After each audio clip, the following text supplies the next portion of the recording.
আজকে একটা special recipe chicken fry. দেখেন আমি এখানে মুরগিটার মধ্যে আদা রসুন তারপরে মরিচ পাউডার সকল মশলা মাখাই নিতেছি।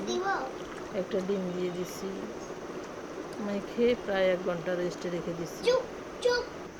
দেখেন কি সুন্দর ফ্রাই করার পরে কি সুন্দর হয়েছে দেখেন, বুঝছেন?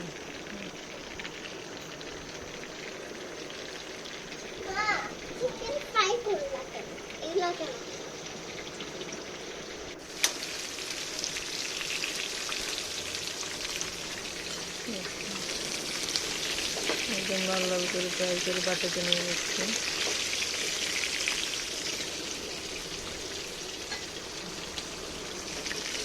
এটা আপনারা ঈদের সময় পোলাও সাথে খাইতে পারবেন, তারপরে হালিমের সাথে চাপ করতে পারবেন, যে যেভাবে পছন্দ করেন, কিন্তু দোকানের থেকে অনেক বেশি মজা। আপনারা একটু ময়দাতে মরিচের গুঁড়া লবণ দিয়ে কোট করে নেবেন, তারপরে দেখবেন ফ্রাই করার পরে কত মজা হয়।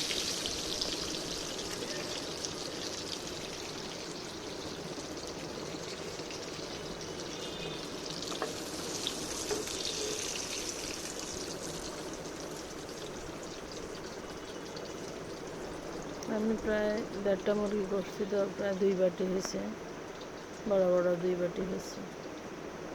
আমি আমার বাচ্চারা পছন্দ করে, সেই জন্য আমি অনেকগুলো চিকেন ফ্রাই করে নিছি।